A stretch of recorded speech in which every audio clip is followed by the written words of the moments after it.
Study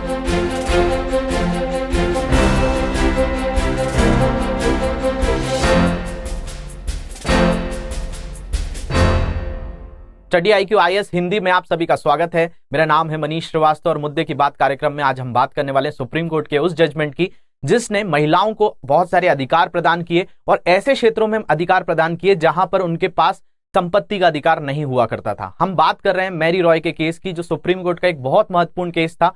1986 में ये judgement आया था और उसके बाद मैरी रॉय काफी ज्यादा प्रसिद्ध हो गई थी अपने समुदाय के अंतर्गत। और हम बात कर रहे हैं त्रावणकोर सक्सेशन अधिनियम की।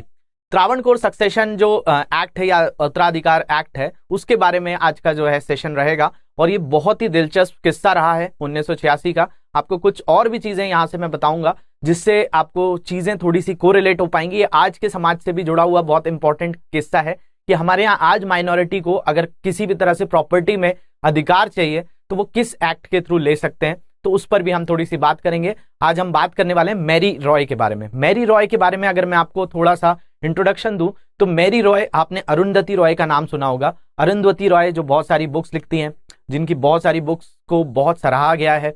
इसके अलावा इनको मैन बुकर प्राइज से सम्मानित किया गया है। उन्हीं की जो मदर थी मैरी रॉय, उनका हाल ही में निधन हुआ है। तो इनसे जुड़ा हुआ एक बहुत ही महत्वपूर्ण सुप्रीम कोर्ट का जजमेंट है, तो उसको भी हम देखेंगे और भारत के अंतर्गत कैसे जो है सक्सेशन पर काम होता है इस पर भी बात करेंगे। तो पहले इस मुद्दे को देख लेते हैं, फिर बहुत अच्छे से आज की चीज समझेंगे, आपके एग्जाम्स के लिए बहुत इंपॉर्टेंट है। तो सुप्रीम कोर्ट का एक मुद्दा है, इसके बारे में आज हम बात करने वाले हैं। 1986 में सुप्रीम कोर्ट के 2 जजेस की बेंच ने ये डिसीजन दिया था, जिनमें PN भगवती और RS पाठक जो थे सुप्रीम कोर्ट के जजेस थे, और ये काफी लैंडमार्क डिसीजन कहलाता है। तो समझेंगे क्या डिसीजन था, इसकी जरूरत ही क्यों पड़ी और मैरी रॉय ने इसमें क्या किया था। तो बात करें तो मैरी रॉय जो है ये एक शिक्षिका भी हैं और एक समाज सेवक भी हैं, मतलब एक सोशल एक्टिविस्ट रही। और ये केरला वाले जो क्षेत्र है उसमें काफी एक्टिव रही। वहां पर बहुत सारे स्कूल्स को शुरू किया। कई जगहों पर इन्होंने कई वुमेन्स के जो राइट्स थे, महिला सशक्तिकरण के लिए, वुमेन एम्पावरमेंट के लिए भी बहुत सारा काम किया। ये मदर है अरुंधति रॉय की भी। तो इनके बारे में अगर हम बात करें तो ये क्या है, शिक्षक है और महिला अधिकार कार्यकर्ता है, एक सोशल एक्टिविस्ट है।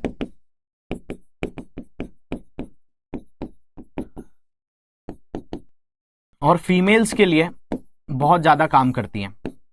केरला में बहुत बड़ा नाम है मैरी रॉय। इनके बारे में बात करें तो इनका हाल ही में निधन हो गया। कब? 1 सितंबर 2022 को। कोट्टयम केरला में जगह है वहीं पे। लेकिन ये जो आज हम बात कर रहे हैं मैरी रॉय की, हम इनको इसलिए भी याद करते हैं क्योंकि आप जब पॉलिटी पढ़ते हैं तो उसमें एक बहुत इंपॉर्टेंट सुप्रीम कोर्ट का केस पढ़ना पड़ता है आपको, 1986 का मैरी रॉय का केस। आज उसी केस के बारे में हम अच्छे से देखेंगे क्योंकि एग्जाम पॉइंट ऑफ व्यू से भी जरूरी है और हाल ही में इनका निधन भी हुआ है। तो इनका निधन कहाँ हुआ तो इसके बारे में देखें तो ये केरला में एक जगह है जिसका नाम है कोट्टयम। केरला में जगह है कोट्टयम, वहां पर इनका निधन हुआ। इन्होंने इसके आसपास ही बहुत सारे काम किए हैं, बहुत सारे स्कूल्स खुलवाए हैं, बहुत सारी जगहों पर जो फीमेल्स के राइट्स थे उनको भी यहाँ पर अधिकार दिलवाया है। अब यहाँ पर अधिकार दिलाने की बात जो आती है, इससे आपको 2 चीजें जो हैं इंडिया के अंदर पता होनी चाहिए, जिनके ऊपर आज हम मुख्य तौर पर बात करेंगे, जिनके लिए इन्होंने लड़ाई भी लड़ी। आर्टिकल 32 का उपयोग करते हुए सुप्रीम कोर्ट गई और सुप्रीम कोर्ट में जो है पहले तो इनका लोअर केस में केस गया था, वहां से खारिज हो गया था, फिर हाई कोर्ट के बाद सुप्रीम कोर्ट पहुंची थी और आर्टिकल 32 का प्रयोग करके इन्होंने समानता के अधिकार पर बात की थी। जो एक त्रावणकोर एक रियासत जो थी वहां पर कुछ अधिकार के अधिनियम अलग चलते थे। तो थोड़ा सा बहुत वैसे तो अच्छा मुद्दा है लेकिन काफी आपको समझने भी आएगा और इसको हम भारत के अंतर्गत जो उत्तराधिकार होता है, सक्सेशन जो होता है, उस पर भी बहुत अच्छे से चीजें हम समझेंगे। तो देखते हैं इनके बारे में अगर हम बात करें तो ये अरुंधति रॉय है और ये मैरी रॉय की ही पुत्री है। बहुत अच्छी राइटिंग है, फिक्शंस लिखती हैं। इनकी सबसे जो पहली फिक्शंस थी जिसके कारण ये बहुत ज्यादा फेमस हुई थी वो ये था the God of small things. तो मैरी रॉय को 2 चीजों के लिए जाना जाता है, एक तो जो 1986 का केस हुआ सुप्रीम कोर्ट में उसके लिए जाना जाता है और दूसरा जो है उनको अरुंधति रॉय की मदर के रूप में जाना जाता है क्योंकि इनकी जो बेटी है काफी अच्छी राइटर हैं, बहुत अच्छी नॉवेल्स लिखती हैं, बहुत अच्छी फिक्शंस लिखती हैं। और इनकी यहाँ पे एक फिक्शन को मैंने यूज भी किया है, the God of small things. ये गॉड ऑफ स्मॉल थिंग्स बहुत फेमस हुई। टाइम्स जो नाउ था, या अगर हम बात करें न्यूयॉर्क में भी बहुत अच्छा जो है इसको रिस्पॉन्स मिला था। उसके बाद इन्होंने कई फिल्मों में भी अपने स्क्रीन प्ले वगैरह दिए हैं, तो इसलिए काफी फेमस पर्सनालिटी हैं। ये भी जो है उसी रीजन से आती हैं, केरला से ही आती हैं। अगर हम मैरी रॉय के बारे में बात करें तो मैरी रॉय की जो शादी हुई थी वो एक टी प्लांटर से हुई थी, मतलब एक बंगाली टी प्लांटर थे, उनसे शादी हुई थी। बाद में डिवोर्स होकर ये वापस पहुंच गई थी केरला। केरला में इनका जो घर था उससे ये जो है मामला शुरू होता है। तो मैरी रॉय जो है एक कम्युनिटी है हमारे यहाँ जिसको कहा जाता है सीरियन क्रिश्चियन कम्युनिटी, जो है उससे बिलोंग करती थी। अब देखा जाए तो इस केस पे आने से पहले कुछ बेसिक चीजें आपको पता होनी चाहिए, तो उनके बारे में मैं पहले बता देता हूं, फिर इंडिया में किस तरीके से नियम चलता है उसके बारे में भी बात करते हैं। तो देखा जाए तो आपको यहां पर दिखेगा, और इसके बारे में अगर आप पढ़ेंगे रीऑर्गेनाइजेशन ऑफ इंडिया को, जब भारत का पुनर्गठन हुआ तो आपने सुना होगा वल्लभ भाई पटेल ने भारत के अंतर्गत बहुत सारी रियासतें थी, 565 से अधिक रियासतों को जोड़कर भारत को बनाने में एक बहुत बड़ी भूमिका निभाई थी, जिसमें वीपी मेनन का नाम भी सुना होगा, वल्लभ भाई पटेल का भी नाम सुना होगा। तो भारत में कई रियासतें नहीं आना चाहती थी, जैसे कश्मीर का इशू आप कई बार सुन चुके हैं, त्रावणकोर का इशू भी उसी में आता है, कोच्चि वाला भी इशू इसी से जुड़ा हुआ है, और साथ साथ जूनागढ़ का नाम सुना है, भोपाल का नाम सुना है। ऐसे कई रियासतें थी, हैदराबाद, ये जो है डगमग डगमग स्थिति में थी। भारत में जो इंस्ट्रूमेंट ऑफ एक्सेशन था तो उसमें 3 चॉइसेस दी थी माउंटबेटन ने, या तो कोई भी रियासत भारत में जुड़ जाए, या पाकिस्तान में चले जाए, या स्वतंत्र है। तो उनमें से एक रियासत त्रावणकोर भी हुआ करती थी, जो बहुत बाद में जाकर इनको वल्लभ भाई पटेल ने कन्विंस किया था और ये भारत का हिस्सा बनी थी। तो पहले ये त्रावणकोर रियासत हुआ करती थी। त्रावणकोर ही बाद में चलकर क्या बना, आपका केरल राज्य जो आज आप देखते हैं वो 2 रियासतों को मिलाकर बनाया गया। केरला की अगर हम बात कर रहे हैं, त्रावणकोर और कोचीन, यहां पर अगर हम बात करें तो यहां पर कुछ अलग एक्ट चलते हैं। अगर हम बात कर रहे हैं, आज हमारा जो मेन टॉपिक है वो है सक्सेशन के ऊपर, तो मैं सक्सेशन पर ही बात करूंगा आज। सक्सेशन की बात करें तो सक्सेशन का मतलब क्या होता है, तो उत्तराधिकार होता है। मतलब उत्तराधिकार का मतलब क्या है कि मतलब जैसे एक पीढ़ी के बाद दूसरी पीढ़ी को संपत्ति मिलनी चाहिए कि नहीं मिलनी चाहिए, कितनी मिलनी चाहिए, ये सारी चीजें किसके अंदर आ जाती हैं, सक्सेशन के अंदर आती हैं। तो आप यहां पर ध्यान से समझिए, ये जो त्रावणकोर रीजन है, यहां पर एक एक्ट चलता था जिसको कहा जाता था त्रावणकोर सक्सेशन एक्ट 1960। अब आप सोचेंगे कि ये एक्ट यहां पे क्यों था। अब देखा जाए तो 1916 में क्या भारत आजाद हो चुका था, नहीं हुआ था, तो उस समय तो ब्रिटिश शासन यहां पे चलता था। तो भाई त्रावणकोर के लिए सक्सेशन का जो एक्ट था वो अलग चलता था, क्योंकि यहां पे ये अलग रियासत हुआ करती थी, तो इस रियासत में जो भी कानून चलेंगे वहां के राजा के हिसाब से चलेंगे। तो ये जो है थोड़ा सा क्रिश्चियन बहुल क्षेत्र भी हुआ करता था, और यहां पर क्रिश्चियंस की एक कम्युनिटी रहा करती थी जिन्हें Christian Catholic Syrian Catholic Christians कहा जाता था। अगर आप क्रिश्चियन कम्युनिटी की बात करेंगे तो क्रिश्चियन कम्युनिटी के बारे में बताया जाता है, जो ईसाई समुदाय है भारत में, ईसाई समुदाय भारत की दूसरी सबसे बड़ी माइनॉरिटी है। दूसरी सबसे बड़े अल्पसंख्यक भारत में कौन रहते हैं, तो ईसाई समुदाय रहता है, क्रिश्चियन कम्युनिटी रहती है। क्रिश्चियन कम्युनिटी से ज्यादा सबसे बड़ी माइनॉरिटी कौन सी है, तो मुस्लिम्स हैं हमारे यहाँ। तो क्रिश्चियंस के अंदर भी अलग अलग वेराइटीज मिलती हैं। इनमें एक होते हैं कैथोलिक, कैथलिक कहलाते हैं, एक कहलाते हैं प्रोटेस्टेंट। तो ये जो कैथलिक हैं ये थोड़े से ऑर्थोडॉक्स कहलाते थे, मतलब ये पुरानी सोच वाले थे, ये थोड़े से पारंपरिक थे, रूढ़िवादी थे, और इन्हीं का प्रोटेस्ट करके एक नया जो वर्ग निकला उसको प्रोटेस्टेंट कहा जाता है। तो बताया जाता था कि त्रावणकोर में उस समय एक कम्युनिटी रहा करती थी जो कि कैथलिक से ही बिलोंग करती थी, जिसको कहा जाता है सीरियन कैथलिक क्रिश्चियन।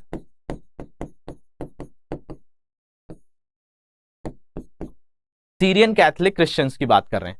अब सीरियन कैथलिक क्रिश्चियन क्या थी, ये कम्युनिटी थी जो क्रिश्चियंस के अंदर कैथलिक के अंदर ही आती है, जो थोड़े से क्या थे, रूढ़िवादी थे। तो त्रावणकोर जो उत्तराधिकार अधिनियम था इस क्षेत्र में लगता था। वैसे कोच्चि में भी एक कोचीन सक्सेशन एक्ट था, लेकिन हमारे लिए अभी काम का जो है त्रावणकोर सक्सेशन एक्ट है, त्रावणकोर उत्तराधिकार अधिनियम है। तो त्रावणकोर उत्तराधिकार अधिनियम के तहत ये था कि भाई जो भी संपत्ति होगी उस संपत्ति पर अधिकार सिर्फ बेटे का होगा, बेटी का नहीं होगा। मतलब daughters have no right on their properties, on their ancestral property. ये एक बहुत बड़ा मुद्दा था। अब हुआ ये कि मैरी रॉय की शादी हुई बंगाल के एक टी प्लांटर से, असम वगैरह में जाकर बसी, कुछ दिन उनकी वहां पर शादी चली, फिर नहीं जो है आगे उसको निभा पाई, तो वापस केरला आ गई। केरला आने के बाद जो है इनके पिता की भी मृत्यु हो गई। अब पिता ने इनकी कोई भी विल नहीं बनाई थी। विल आपने देखा होगा कि लिखा जाता है कि भाई संपत्ति हम इसको इतना देंगे। तो जब इनका विल नहीं था तो उसके हिसाब से इनको कोई भी उस प्रॉपर्टी में अधिकार नहीं मिलना चाहिए था। तो इनके भाई के साथ कुछ जो है, क्योंकि प्रॉपर्टी में क्या होता है, एक फैमिली में ही लड़ाई होती है, भाई भाई में लड़ाई होती है या भाई बहनों में लड़ाई होती है। तो उस समय ये जो थी, इन्होंने, क्योंकि इनके बच्चे भी थे, अरुंधति रॉय के बारे में मैंने बताया कि इनको भी इन्होंने पाला पोसा, तो ये जो चीजें थी उनके सामने ये समस्या आ रही थी। तो उसमें एक आड़े जो आ रहा था वो आ रहा था त्रावणकोर सक्सेशन एक्ट 1916, क्योंकि इनकी जो प्रॉपर्टी थी वो इस क्षेत्र में आती थी और इस क्षेत्र के अंतर्गत सीरियन क्रिश्चियन जो कैथोलिक क्रिश्चियंस थे उनको प्रॉपर्टी पर अधिकार नहीं था, मतलब फीमेल्स पे अधिकार नहीं था। अब देखा जाए तो आप सोचेंगे क्या ऐसा जो है मतलब भारत के अंतर्गत कोई भी क्रिश्चियन होगा तो उसको क्या फीमेल्स को प्रॉपर्टी पे अधिकार है या नहीं है, या हिंदू फीमेल्स को अधिकार है या नहीं है। तो इन सारी चीजों पर भी आज हम बात करने वाले हैं। आपको थोड़ा सा बस मेरे को मुद्दा समझाना था, इसलिए मैंने ये चीज आपको बताई है। तो होप यहां तक आपको बात समझने आई होगी कि जो मैरी रॉय है, अरुंधति रॉय की मदर, वो क्या थी, वो एक सीरियन कैथोलिक क्रिश्चियन थी। बंगाली से भले शादी हुई थी, लेकिन जो आपका उनकी जो कम्युनिटी थी, उनके जो फादर थे, उनकी मदर जो थी, जो केरला में रहते थे, वो एक सीरियन कैथोलिक क्रिश्चियन कम्युनिटी से आते थे। और इनका क्षेत्र में जो कानून लगता था, एक क्षेत्र का भी कानून होता है और एक पूरे देश का भी कानून होता है। तो ये जो क्षेत्राधिकार कानून था वो कौन सा लगता था इस क्षेत्र में, त्रावणकोर सक्सेशन एक्ट 1916, मतलब त्रावणकोर उत्तराधिकार अधिनियम 1916 लगता था, जिसके तहत पुत्री को किसी भी तरह से संपत्ति में अधिकार नहीं होता था। तो ये मामला था। इसमें ही ये कहां गई, सबसे पहले लोअर कोर्ट गई, हाई कोर्ट गई, सुप्रीम कोर्ट गई, तो ये सारी चीज हुई है। लेकिन इस केस का डिसीजन क्या आया है, क्या चीजें रही, क्यों ये लैंडमार्क डिसीजन कहा जाता है, उससे पहले थोड़ी सी हम समझ विकसित कर लें कि भाई ये केस हुआ ही क्यों। त्रावणकोर अगर कोई एक्ट में कुछ लिखा है तो उसके विरुद्ध सुप्रीम कोर्ट ये कैसे गई थी, और साथ साथ ये तो क्रिश्चियन कम्युनिटी से, अगर कोई दूसरी कम्युनिटी का है तो उसके लिए कैसे काम होता है, तो उस पर भी थोड़ी सी बात करते हैं। तो देखा जाए तो यहां पर ये पूरा का पूरा जो त्रावणकोर उत्तराधिकार अधिनियम 1916 है, इस पर से बात छिड़ी हुई है। लेकिन इससे जुड़ा हुआ जो मुद्दा मैं आपको बताना चाह रहा हूं वो ये है कि ये पूरी चीजें किसके अंतर्गत आती हैं। तो ये जो जितना भी हम टॉपिक पढ़ रहे हैं ये कहलाते हैं सिविल राइट्स। सिविल राइट्स का मतलब क्या होता है, इन्हीं को कहा जाता है दीवानी अधिकार। देखिए दो तरह के मुद्दे होते हैं, एक होता है सिविल, एक होता है क्रिमिनल। तो एक आपराधिक मामले होते हैं, एक दीवानी मामले होते हैं। सिविल मामलों में क्या आता है, सिविल मामलों में आता है कि भाई किसी ने किसी से कोई संपत्ति का कोई मुद्दा है, कोई शादी का मुद्दा है, कोई एडॉप्शन का मुद्दा है, कोई मेंटेनेंस का है, कि कोई खर्चा पानी की जो चीजें हैं, या किसी ने किसी की प्रॉपर्टी पर हत्या लिया है, तो ये सारे मामले सिविल मामले कहलाते हैं। और क्रिमिनल मामले क्या कहलाते हैं, आपराधिक मामले क्या कहलाते हैं, अगर किसी ने किसी का मर्डर कर दिया है, तो ये जो चीजें होती हैं ये होती हैं क्रिमिनल। तो हमारे यहाँ दो तरीके के कानून चलते हैं। भारत अभी भी अगर हम बात करें तो सिविल मामलों में एक ऐसा देश है जहां पर एक तरह के कानून नहीं है, इसलिए आर्टिकल 44 की बार बार बात होती रहती है।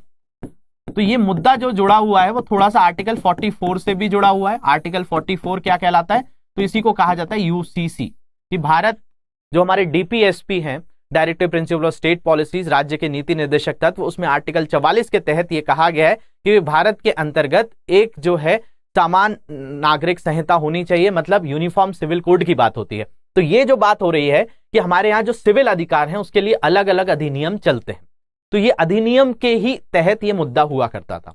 तो इससे पहले जो है इस मुद्दे पर आए तो इस मुद्दे से आपको एक चीज तो समझ में आ गई, क्या है, तो सीरियाई ईसाई समुदाय की महिलाओं को संपत्ति विरासत में पाने का कोई अधिकार नहीं था। और जो मैरी रॉय थी वो भी इसी कम्युनिटी से बिलोंग करती थी, तो उनको प्रॉपर्टी पे अधिकार तो मिलना नहीं था।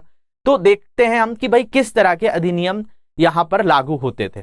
तो इसी में एक अधिनियम आपको और मिलेगा जिसके बारे में अगर हम बात करें तो आपको मिलता है एक हिंदू सक्सेशन एक्ट। यहां पर हम बात कर रहे हैं किसकी, त्रावणकोर उत्तराधिकार अधिनियम 1916। अब आप बोलेंगे सर ये हिंदू सक्सेशन एक्ट जिसको उत्तराधिकार ही कहा जाएगा, उत्तराधिकार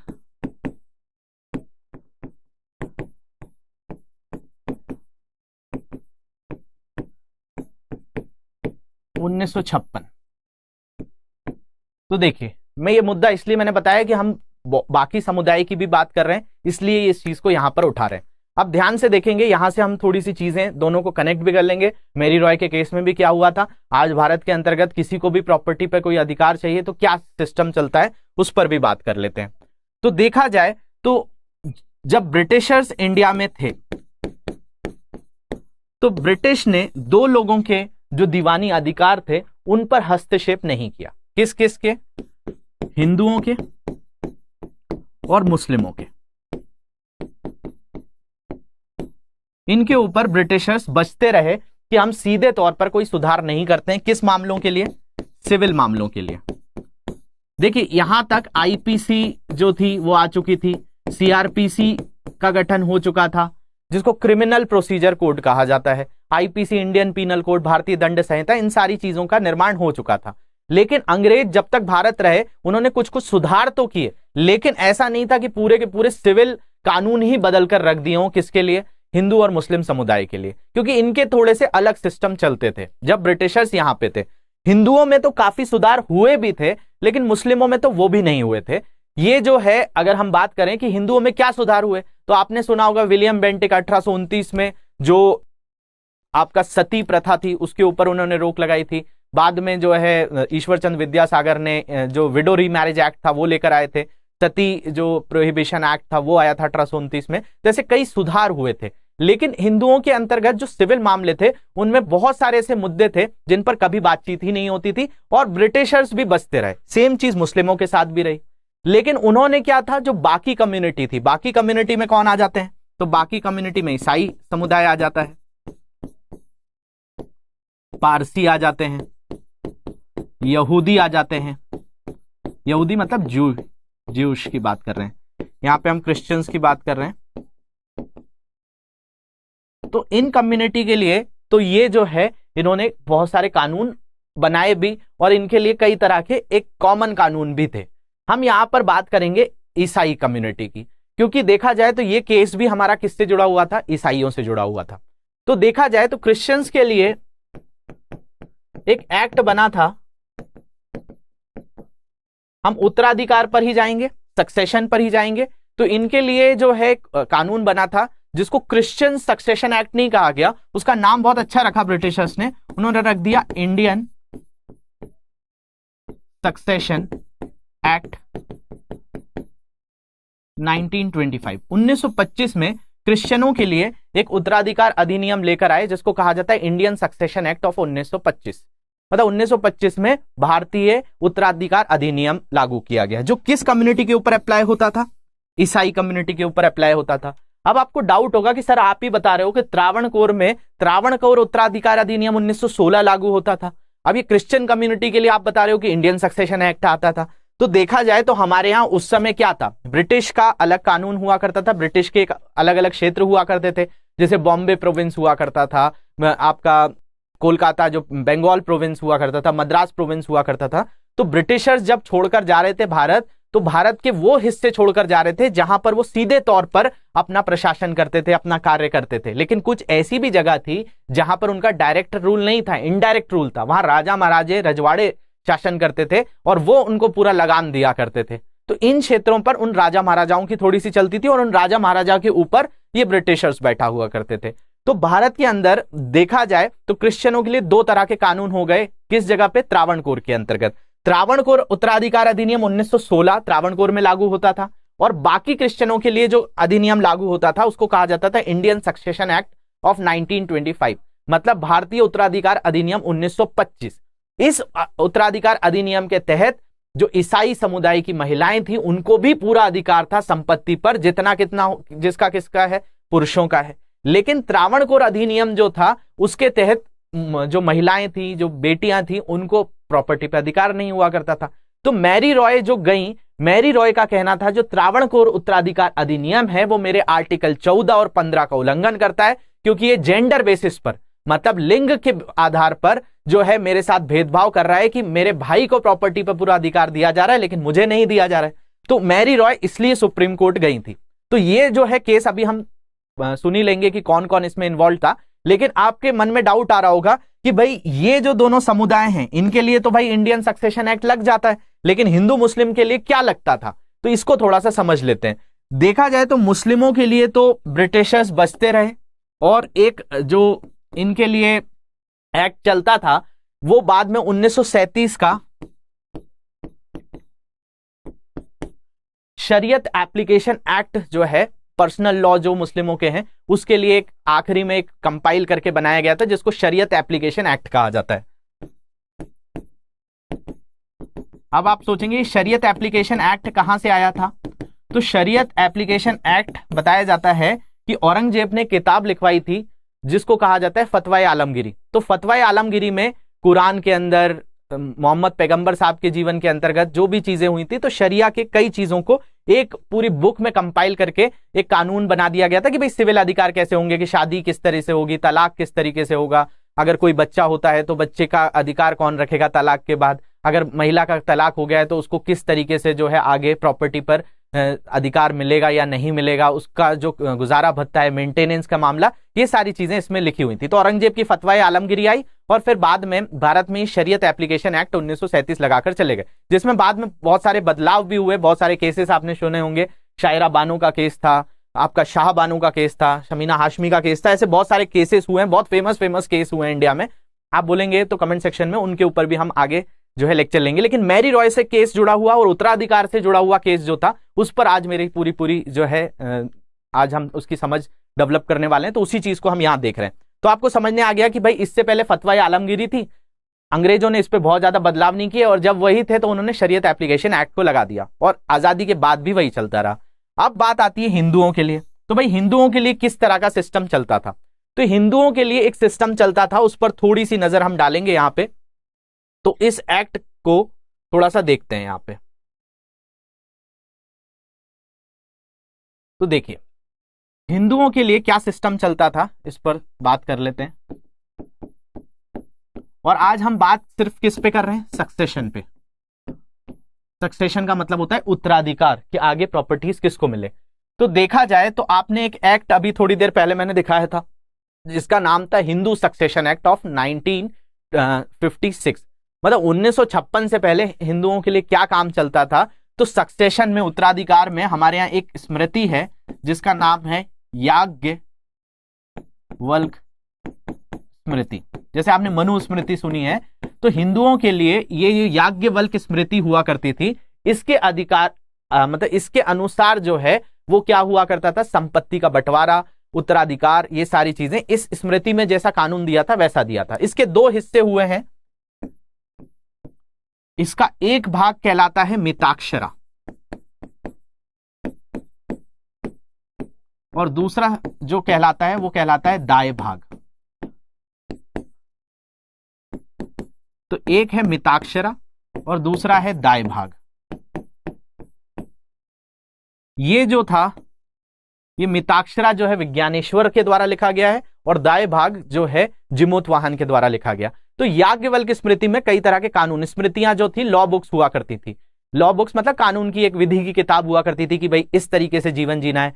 जैसे कि मनुस्मृति के ऊपर भी अभी आपने हाल ही में एक लेक्चर देखा था चैनल पे, तो उसमें मनुस्मृति आप देख सकते हैं कि क्या है। मनुस्मृति को जो है अंबेडकर साहब ने जलाया भी था बाद में चलकर, उस पर भी एक लेक्चर आने वाला है, तो उस चीज को भी आप देख लेंगे। लेकिन आज हम जो बात कर रहे हैं सक्सेशन की बात कर रहे हैं। सक्सेशन का मतलब उत्तराधिकार। तो आपको समझने आ रहा होगा कि भाई मुस्लिमों के लिए तो शरीयत एप्लीकेशन एक्ट है, क्रिश्चियंस के लिए जो था वो इंडियन सक्सेशन एक्ट था, पारसियों के लिए इंडियन सक्सेशन एक्ट था, ये सारे जो है भारतीय उत्तराधिकार अधिनियम था। लेकिन हिंदुओं के लिए 1956 से पहले कोई कानून नहीं था। हमारे यहाँ क्या चलता था, हमारे यहाँ चलता था याज्ञवल्क्य स्मृति। याज्ञवल्क्य स्मृति के दो भाग, एक मिताक्षरा और एक दाय भाग। इस सिस्टम के अनुसार जो बाकी हिस्सा था ये चार जगहों पे चलता था। जो आपका मिथिला वाला क्षेत्र है, एक मिथिला कम्युनिटी से जुड़ी हुई थी, एक बनारस वाला जो क्षेत्र था, मतलब उत्तर भारत वाला जो क्षेत्र है। इसके अलावा इसी में आ जाता था आपका बॉम्बे वाला जो क्षेत्र है, महाराष्ट्र वाला, और द्रविड़ वाला या मद्रास वाला क्षेत्र। ये इन क्षेत्रों पर जो प्रॉपर्टी कैसी बांटी जानी चाहिए वो इस सिस्टम के हिसाब से चलती थी। और दाय भाग सिस्टम कहां चलता था, तो बंगाल में चलता था और आपका असम वाले क्षेत्र में चलता था। नॉर्थ ईस्ट वाला जो रीजन है वहां पर यह कानून चलता था, दाय भाग। तो आप सोच रहे होंगे इस कानून में था क्या। इन दोनों कानून में यह था कि भाई अगर किसी की संपत्ति है, कोई पिता के पास संपत्ति है तो संपत्ति पर किसका अधिकार होगा? तो पुत्र का अधिकार होगा, पुत्री का अधिकार नहीं होगा। ये बात समझने वाली बात है। मतलब कि जो भी आगे सन है, जिसका अगर पिता है तो पिता के पास पूरी प्रॉपर्टी किसको दे दी जाएगी? बेटे को दे दी जाएगी। लेकिन इनमें थोड़ा थोड़ा अंतर था। कैसा अंतर था? इसका कहना था कि जब तक पिता जीवित है तब तक बंटवारे की बात नहीं होगी। मतलब जब तक पिता जिंदा है तब तक प्रॉपर्टी पर कोई भी अधिकार नहीं लिया जा सकता। पिता की मृत्यु के बाद ही यह डिसाइड होगा कि भाई किसको कितना मिलना है। मतलब भाइयों में जो भी बंटवारा होना है वो बाद में होगा, पुत्रों में होगा, पुत्रियों को तो तब भी नहीं मिलेगा। ये इस हिसाब से बंगाल और असम में चलता था। इसमें कुछ चीजें ऐसी थी कि इनको वर्गीकरण किया हुआ था। इसमें 3 भाग हुआ करते थे। एक थी अर्जित आय। अर्जित आय का मतलब क्या होता था? अर्जित आय मतलब इसमें 3 तरह, किसी पिता, कोई पिता है तो उस पिता के पास 3 तरह की प्रॉपर्टी हो सकती है, मिताक्षरा सिस्टम कहता था। एक आय होगी जिसको कहा जाएगा अर्जित आय, कि उस पिता ने जीवन भर पैसा कमाया, उस पैसे से कोई घर खरीद लिया, कोई गाड़ी खरीद ली, कुछ जेवर खरीद लिए, तो ये सारी चीजें क्या हो गई? उसकी अर्जित आय हो गई। तो पहली आय जो है अर्जित आय, एक्वायर्ड जो है प्रॉपर्टी हो गई। दूसरी जो प्रॉपर्टी होती है जिसको कहा जाता है पैटर्नल प्रॉपर्टी। पैटर्नल प्रॉपर्टी का मतलब क्या होता है? तो पैटर्नल मतलब पैतृक संपत्ति। आपने सुना होगा कि भाई पिता को भी पिता से मिली थी, उनके पिता से मिली थी, उनके पिता को उनके पिता से मिली थी। तो ऐसी संपत्ति जो एक पीढ़ी से दूसरी पीढ़ी जाती रहती है उसको कहा जाता है पैटर्नल प्रॉपर्टी या पैतृक संपत्ति। एक प्रॉपर्टी होती है जिसको अदर प्रॉपर्टी या अन्य कहा जाता है। ये मान लिया जाए किसी पिता को दहेज में कहीं से कुछ कैश मिल गया या कोई जमीन मिल गई, तो वो भी तो एक उनकी प्रॉपर्टी हो गई। तो मिताक्षरा के हिसाब से ये 3 चीजें हुआ करती थी। इन 3 चीजों में ये होता था जो उनकी अर्जित आय है वो उनकी चॉइस है, उनके ऊपर निर्भर करता है कि उन्होंने जो भी जीवन भर कमाया है वो अपने बेटे को दे या ना दे। और इसमें जो है, जैसे मैंने बताया था, इसमें क्या होता है? मृत्यु के उपरांत ही बात होगी कि भाई बेटे को मिलना है। लेकिन यहां पर बताया जाता था कि भाई कोई पिता है, उसका अगर बच्चा हो गया, वो अगर 10 दिन का भी है तो उसके पास अधिकार हो गया कि वो उन प्रॉपर्टीज पे ले सकता है। अब 10 दिन का बच्चा तो बोलेगा नहीं, तो वो एक इम्प्रैक्टिकल बात है। लेकिन ये है कि बच्चा जब भी बोल सकता है या मांग सकता है तो उस पर अधिकार होता था मिताक्षरा सिस्टम के हिसाब से। लेकिन प्रॉपर्टी होती थी 3 तरह की। पहली प्रॉपर्टी आपको समझने आई कौन सी है? जो अर्जित आय है, एक्वायर्ड इनकम है, और वो पिता ने जो है परिश्रम किया और पैसा कमाया, तो उस पैसे पर पुत्र अधिकार नहीं बता सकता। वो पिता के ऊपर निर्भर करेगा उसको वो पैसा देना है या नहीं देना है। दूसरा जो है पैटर्नल प्रॉपर्टी जो है, इस पैतृक संपत्ति पर पिता के पास कोई अधिकार नहीं है, उसको उस बेटे को ही देना पड़ेगा। वो चाहे किसी को दान कर दे तो ऐसा नहीं कर सकता। और अन्य प्रॉपर्टी के ऊपर भी उस पर निर्भरता हुआ करती थी। लेकिन यहां पर जो है सीधी सीधी अगर हम बात करें तो किसको मिल रहा है? पुत्र को ही मिल रहा है, पुत्री को नहीं मिलता था। अब इस चीज के लिए भाई हिंदू समुदाय के अंतर्गत ये कुछ चीजें थी, इस पर जो है हिंदू कोड बिल लाया गया था। हिंदू कोड बिल लाने वाले थे बी आर अम्बेडकर। इन्होंने कई प्रयास किए कि भाई ये जो है ये कानून जो उत्तराधिकार है शादी में, क्योंकि उस समय तक हिंदू महिलाओं को जो है तलाक देने का भी अधिकार ही नहीं था। जो हिंदू पुरुष थे वो कई विवाह कर सकते थे, लेकिन जो महिलाओं के साथ अगर किसी भी तरह से उनको रहना है तो रहेंगे, उनको छोड़ भी दिया तो वो तलाक नहीं कहलाता था। तो कई तरह की जो हिंदू महिलाएं थी उनके साथ पूरे अधिकार नहीं थे उनके।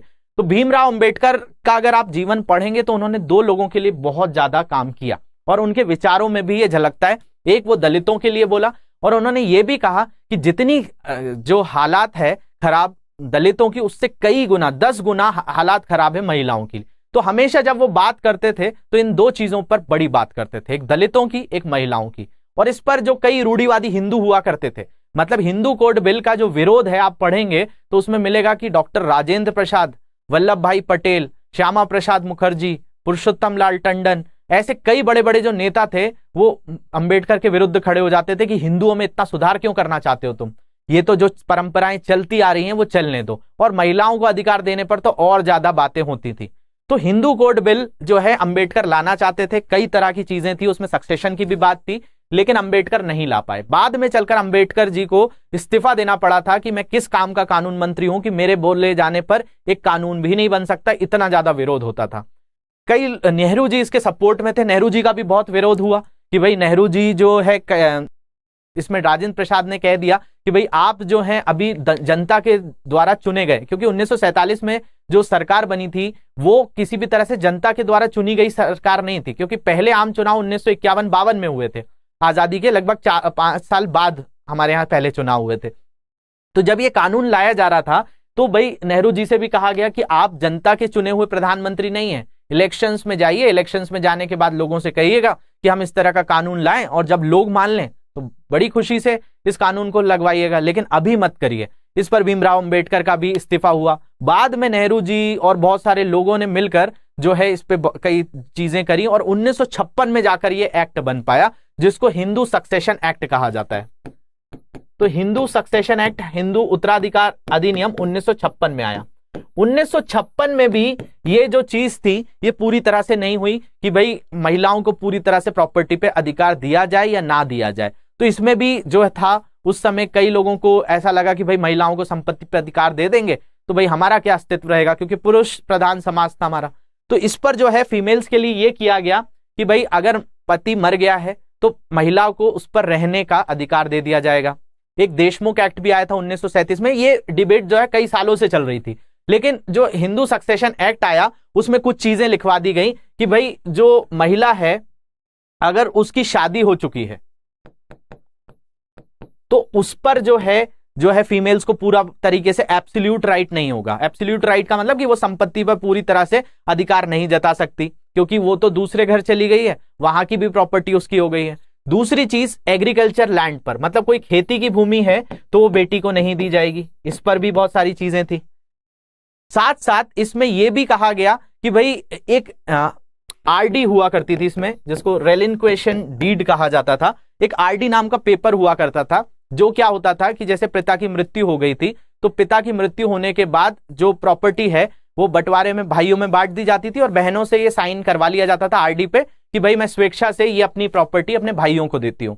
ये चीज हमारे समाज में कई सालों तक चली, अभी भी चलता है, लेकिन ये जो है हिंदू उत्तराधिकार अधिनियम से ये था कि महिलाओं को कुछ अधिकार तो दिए गए थे लेकिन पूरी तरह से अधिकार नहीं दिए गए थे। तो हिंदू सक्सेशन एक्ट में 2005 में संशोधन किया गया, और संशोधन के बाद इसमें यह लिखवा दिया गया कि भाई अब जो है पूरा का पूरा एब्सोल्यूट राइट है हर तरह की प्रॉपर्टी, चाहे खेती की भूमि हो, चाहे वो विवाहित हो अविवाहित हो, सबको ये प्रॉपर्टी मिलेगी। मतलब महिलाओं को अब जाकर हिंदू समाज में यह हुआ है 2005 से कि भाई हिंदू सक्सेशन एक्ट के तहत, हिंदू सक्सेशन एक्ट का मतलब आप समझिए, हिंदू के अंदर मैं हिंदुओं की बात नहीं कर रहा हूं, हमारे यहाँ ये नाम भले हिंदू सक्सेशन एक्ट है, हिंदू का मतलब हिंदू भी हो गया, सिख समुदाय भी हो गया, जैन समुदाय भी हो गया, बौद्ध समुदाय भी हो गया, लिंगायत भी हो गया, आर्य समाज, ब्रह्म समाज, जितने लोग हैं ये सारे हिंदू के अंतर्गत आते हैं।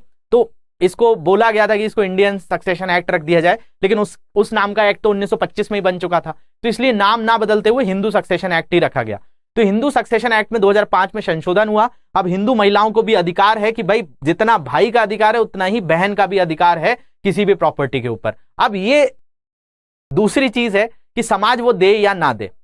अगर कोई बेटी अपने पिता के बाद अगर किसी तरीके से उस प्रॉपर्टी पर अधिकार जताती है तो समाज जो है, सोसाइटी ही उस पर ये चीज बोलेगी कि भाई इसके पिता की मृत्यु हुई है और इसको जो है प्रॉपर्टी की इच्छा हो रही है। तो जो कानून बनते हैं वो कानून एक स्तर पे बनाए जाते हैं, लेकिन समाज भी उनको एक्सेप्ट करे, ये दूसरी चीज है। तो ये अगर आप सोचें कि एब्सोल्यूट राइट सारी फीमेल्स को मिल रहा है तो ऐसा नहीं मिल रहा है। अभी हाल ही में सुप्रीम कोर्ट ने भी इसमें कहा था कि भाई जो बेटियां हैं उनको मतलब बेटे जो होते हैं उनको ज्यादा अधिकार दिए जाते हैं एज कंपेयर टू फीमेल्स भी। उस पर भी कई टिप्पणियां की थी सुप्रीम कोर्ट ने। तो एब्सोल्यूट राइट कानूनी तौर पर तो है, लेकिन सामाजिक तौर पर मिलेगा तो और भी अच्छी बात है, लेकिन कानूनी तौर पर मिल चुका है। अब जो बात करते हैं हम वापस से आते हैं मैरी रॉय के केस पे। मैरी रॉय का केस जो था वो भी उत्तराधिकार का था। अब उनके लिए तो 1925 का क्रिश्चियन के लिए जो इंडियन सक्सेशन एक्ट था वो तो लागू होता था, जिसमें क्रिश्चियन महिलाओं को उनके पिता के उपरांत ये प्रॉपर्टी मिलनी चाहिए थी। लेकिन आड़े क्या आ रहा था? त्रावणकोर अधिनियम, त्रावणकोर उत्तराधिकार अधिनियम 1916 की बात करें तो त्रावणकोर उत्तराधिकार अधिनियम 1916 इसके बीच में आड़े आ रहा था। तो जो मैरी रॉय थी, मैरी रॉय पहुंची लोअर कोर्ट में। लोअर कोर्ट में केस किया कि भाई त्रावणकोर अधिनियम और आपका जो इंडियन सक्सेशन एक्ट है, भारतीय उत्तराधिकार अधिनियम 1925 और त्रावणकोर अधिनियम 1916 आपस में ही टकराते हैं और ये मेरे अधिकार आर्टिकल 14 आर्टिकल 15 का उल्लंघन करते हैं। तो जो लोअर कोर्ट थी उसने खारिज कर दिया, क्योंकि वो तो त्रावणकोर के अंतर्गत ही लोअर कोर्ट आती थी। इसके बाद ये हाई कोर्ट केस पहुंचा, हाई कोर्ट के बाद सुप्रीम कोर्ट पहुंचा। सुप्रीम कोर्ट में ये केस जो है डील किया किसने, और ये सुप्रीम कोर्ट किस अधिकार से गई, आर्टिकल 32। आर्टिकल 32 को आप लोग बहुत अच्छे से जानते हैं, इसको क्या कहा जाता है, इसी को कहा जाता है heart and soul of Indian constitution. ये भारतीय संविधान की हृदय और आत्मा है, जिसके तहत क्या हो सकता है, किसी भी तरह से आपके मूल अधिकारों का उल्लंघन हो रहा है, आपके कहीं पर भी फंडामेंटल राइट्स का वायलेशन हो रहा है, तो आप सीधे सुप्रीम कोर्ट जा सकते हो। इतना पावर आपके कॉन्स्टिट्यूशन में आर्टिकल 32 से दिया है। तो मैरी रॉय जो है कहां गई, मैरी रॉय गई supreme court on the basis of article 14 and 15 की जो त्रावणकोर सक्सेशन एक्ट है 1916, वो मेरे मूल अधिकार का कहीं ना कहीं उल्लंघन करता है, जिसके तहत मुझे, मेरे भाई को तो मेरी पिता की प्रॉपर्टी पर अधिकार है, लेकिन मुझे उस प्रॉपर्टी पर अधिकार नहीं है। तो इस पर जो है सुप्रीम कोर्ट के 2 जजेस की बेंच बैठी, और इसमें जो जजेस थे बहुत ही फेमस जजेस हैं, पीएन भगवती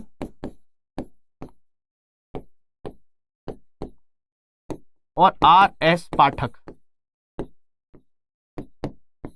ये 2 जजेस की बेंच जो है सुप्रीम कोर्ट में बैठी, और 1986 में इन्होंने जो सीरियन कैथोलिक क्रिश्चियंस कम्युनिटी थी उनके लिए अधिकार दिया, और सुप्रीम कोर्ट ने कहा कि भाई जो त्रावणकोर उत्तराधिकार अधिनियम है वो कहीं ना कहीं क्रिश्चियन महिलाओं के मूल अधिकार का उल्लंघन करती है, जो कि इंडियन सक्सेशन एक्ट में दिया गया है। मतलब भारतीय उत्तराधिकार अधिनियम 1925 के तहत उनको वो अधिकार होना चाहिए। तो उन्होंने त्रावणकोर जो है उत्तराधिकार अधिनियम को खारिज किया, और मैरी रॉय को प्रॉपर्टी में राइट दिया गया। अब ये राइट जो था सिर्फ मैरी रॉय को नहीं मिला, मैरी रॉय तो पहुंच गई कोर्ट, लेकिन मैरी रॉय के साथ साथ वहां पर रहने वाली कई सीरियन कैथोलिक महिलाओं को भी इससे अधिकार मिला। हालांकि ये कहा जाता है कि उनको इसके पीछे 2009 तक वेट करना पड़ा। 2009 क्योंकि उनकी मदर जिंदा थी, तो प्रॉपर्टी को पर पूरा तरह से काम नहीं हुआ। सुप्रीम कोर्ट के जजमेंट के ऊपर फिर वहां पर जो कोट्टयम कोर्ट थी उस पर भी उन्होंने किया, और 2009-10 के बाद उनको यह अधिकार मिल पाया। लेकिन उन्होंने जो लड़ाई लड़ी, इसको बहुत लैंडमार्क डिसीजन कहा जाता है माइनॉरिटी फील्ड में, मतलब अल्पसंख्यकों में एक बहुत फेमस केस अगर आपसे कोई पूछा जाए तो वो देखने मिलता है कौन सा, मैरी रॉय का केस है। ऐसे ही और भी बहुत सारे केसेस हैं, जैसे शाह बानो का केस बहुत फेमस केस है, शायरा बानो का केस है। तो ऐसे ही अल्पसंख्यकों में एक केस जो आज हमने समझा है वो है मैरी रॉय का केस। तो होप ये केस आपको अच्छा लगा होगा, समझने आया होगा। इसके अलावा और कोई डाउट्स हैं तो इन सोशल मीडिया हैंडल्स पे मुझसे जुड़ सकते हैं। इस लेक्चर की पीडीएफ इस जगह से डाउनलोड कर सकते हैं, टेलीग्राम ग्रुप पे मैं अपलोड कर दूंगा। इसके अलावा कमेंट सेक्शन में जरूर बताइएगा कि आपको लेक्चर कैसा लगा है, और आगे किस लेक्चर पर आप जो है पढ़ना चाह रहे हैं, ये अगर टॉपिक आपको अच्छा लगा हो तो thank you very much for watching this. Have a great day.